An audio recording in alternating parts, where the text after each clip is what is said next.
Muitas almas estão traspassadas, corações feridos por causa da precipitação. A precipitação é pressa irrefletida, muitas vezes em demanda de uma coisa correta e que Deus tem para nós. Nós deixamos nos ferir por causa da pressa. Às vezes, com pressa de chegar no destino, o homem perde até a sua vida. Isto é da dimensão humana. Nós encontramos em Atos dos Apóstolos, capítulo 1, a igreja primitiva se precipitando, se preocupando com a pessoa que deveria ficar no lugar de Judas. Ora, quem convocara os 12? Não podia, não tinha em seu programa o substituto de Judas? Sim, perfeitamente. E o profeta desta era nos mostra que mesmo aquela igreja primitiva, composta dos verdadeiros apóstolos, se precipitou em buscar a Matias, sob sorte, sob oração, sob as melhores intenções, para colocar no lugar de Judas. A precipitação é pressa irrefletida, o que causa muitas vezes feridas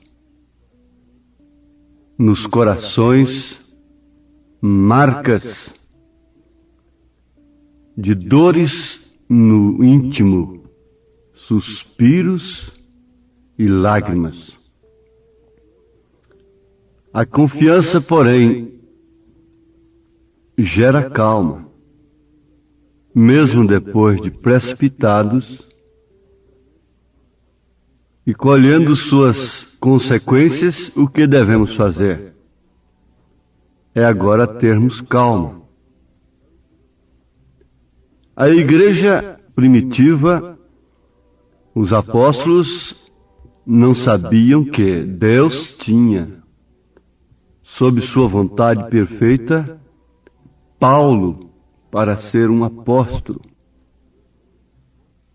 E sendo ele um apóstolo, então estaria ali completa aquela ordem apostólica 12.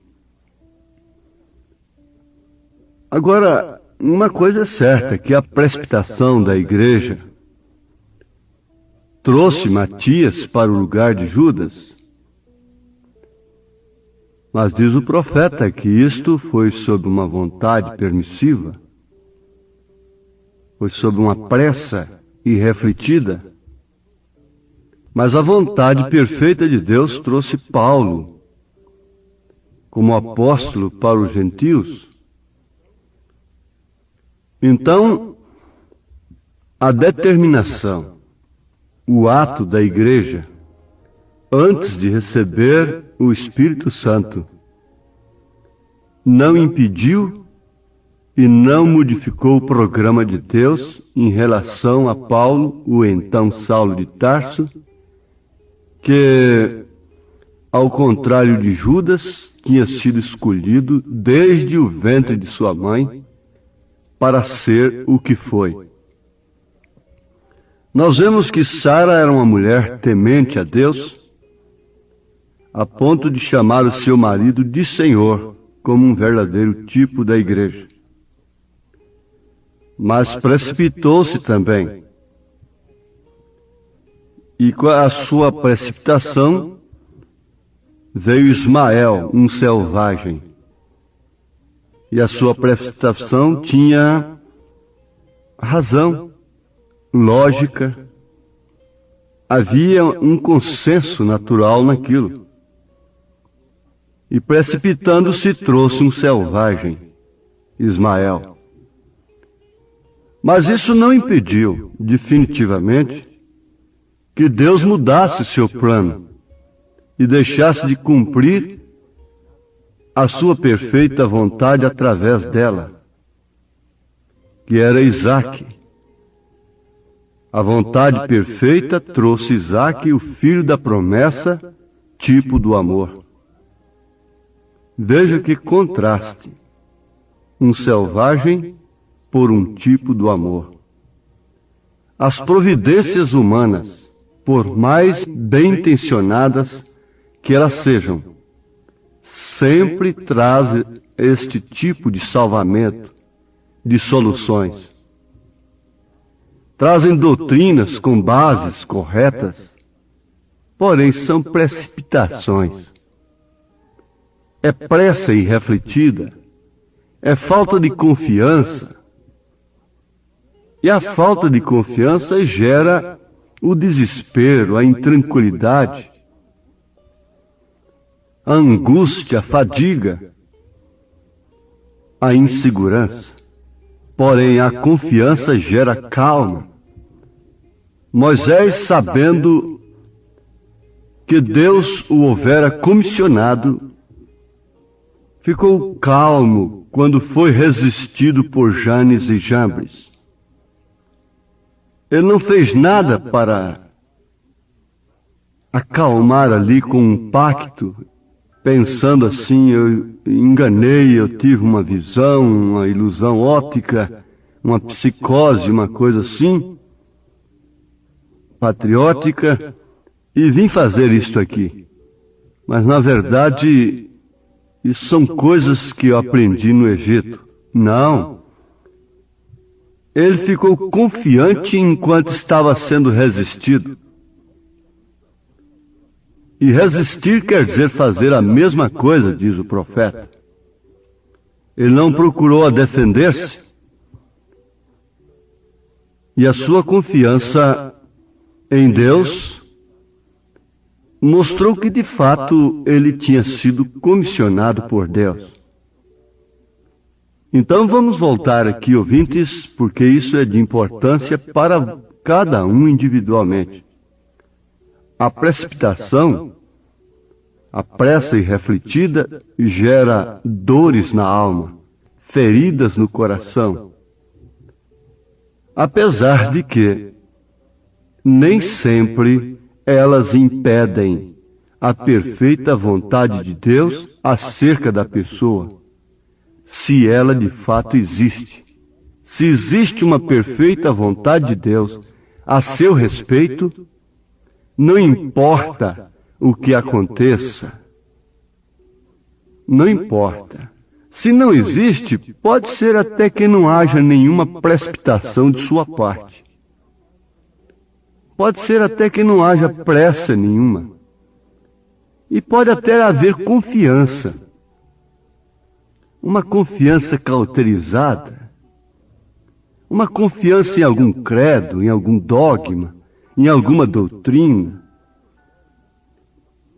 Se não houver um plano, uma programação de Deus a seu respeito, nada acontecerá de perfeição, de perfeito a seu respeito. Então não importa quanta precipitação houve de Sara e da igreja primitiva, porque ela aponta para a igreja, isso não impediu que a perfeita vontade de Deus se manifestasse. Não impediu que Isaque viesse. Não impediu tampouco que Paulo fosse levantado como aquele verdadeiro apóstolo. Agora pensemos mais uma vez.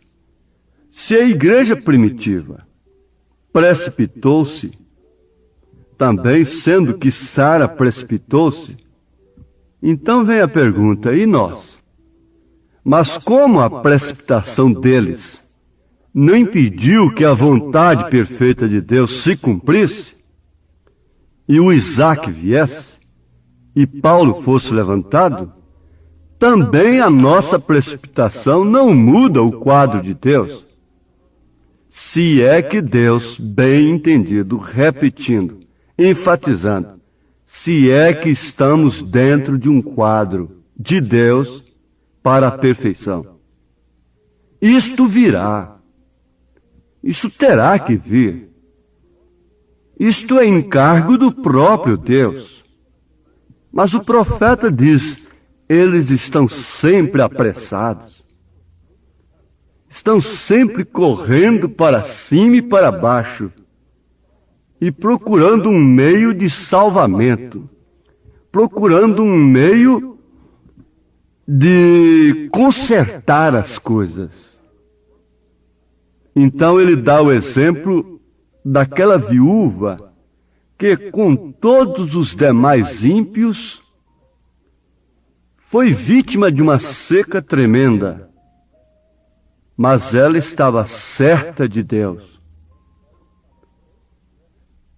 Ela estava tão certa de Deus que não se dobrou diante das circunstâncias. Por certo, ela era uma viúva nova, porquanto seu filho ainda era criança, seu único filho. Mas ela não se dobrou diante das circunstâncias. Ela não se precipitou. Ela não teve uma pressa irrefletida ao ver que ela e seu próprio filho estavam morrendo. E ela não procurou um meio ilícito, porque ela tinha o calibre de Elias. Sem conhecê-lo, ela nunca o tinha visto antes, mas ela tinha o calibre do profeta. O importante é isto. Nós estamos muito preocupados com a ressurreição, mas importa é ter o calibre do profeta. Por quê? O profeta, antes de ser tomado, desceu à casa da viúva, e lá ele operou o poder da palavra falada, Elias mesmo. O azeite não faltou na botija, a farinha não faltou na panela, tipo do Espírito Santo de Cristo, mas mesmo tendo o Espírito Santo, houve morte ali, para que houvesse ressurreição. Agora Elias, nesta era, o profeta desta era, também desceu à casa de uma viúva, que tinha o mesmo calibre dele, a mesma fé. E isto operou a palavra falada ali dentro de sua casa. E isto é perfeição. Mas não foi por causa de uma pressa dela. Ela teve calma até para pedir. Ela era viúva, ela lavrava a terra. O seu esposo morreu no trabalho lavrando a terra. E ela continuou lavrando a terra para se suster. E foi oferecido para ela $1 milhão. Foi oferecido para ela a cura de sua irmã que estava na cadeira de rodas. Mas ela não se precipitou em pedir. Ela requereu os filhos. Ela podia pensar, isto é um negócio de Deus converter meus filhos. Agora eu soluciono o meu problema financeiro. Ou então vou ter minha irmã de pé para me ajudar. A exemplo de Salomão, Salomão não se precipitou. Para que você quer as coisas? Por que nós estamos lendo a mensagem? A Bíblia, a própria mensagem, o profeta diz que leem para contendas. São Paulo fala isso. Querem saber para contender. Isso é uma precipitação muito grande. Melhor fora não saber coisa alguma, diz o profeta. Melhor fora ter apenas uma gotinha de azeite e receber Elias como ele é. Então, a essas alturas dos acontecimentos, é melhor esperar em Deus. De todos os modos, é melhor esperar em Deus, confiar nele com o coração magoado, ferido por causa das precipitações, as decepções.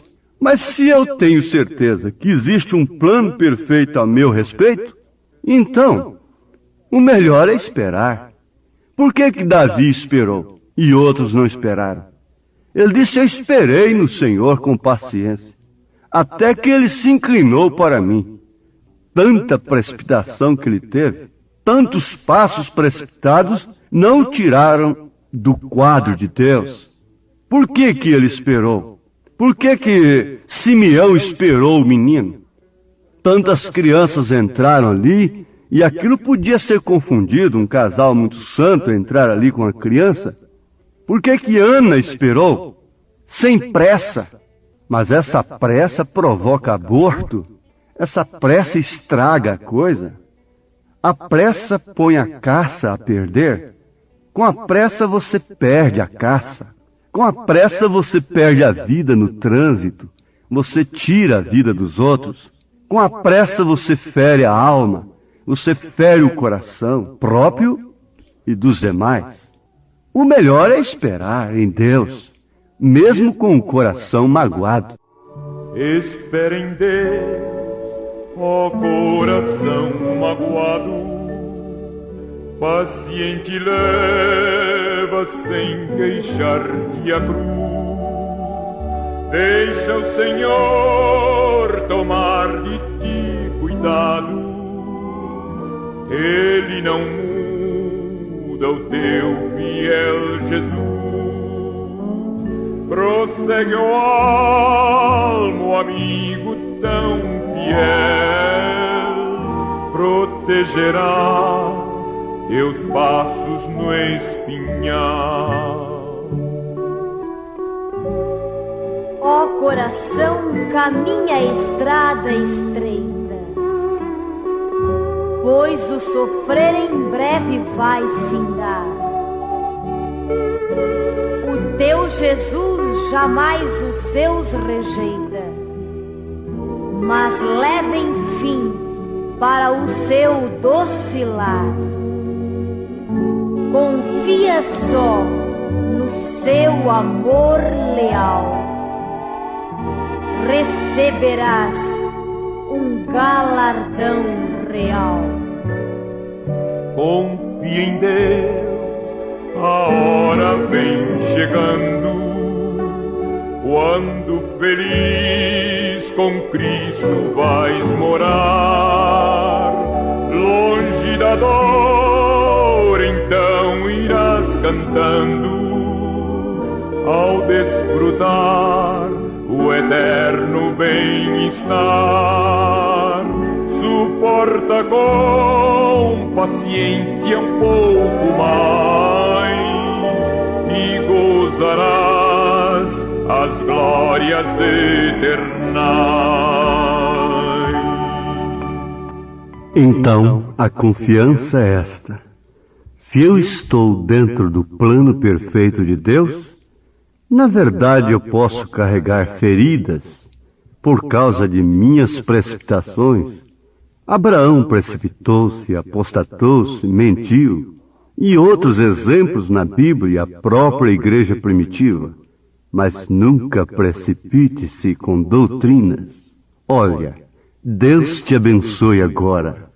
Te console com as consolações que Ele tem me consolado, segundo as palavras de São Paulo. Que Deus te dê saúde nesse instante. Tenha confiança. Isto gera calma. Aprenda a ser resistido pelas intempéries da vida.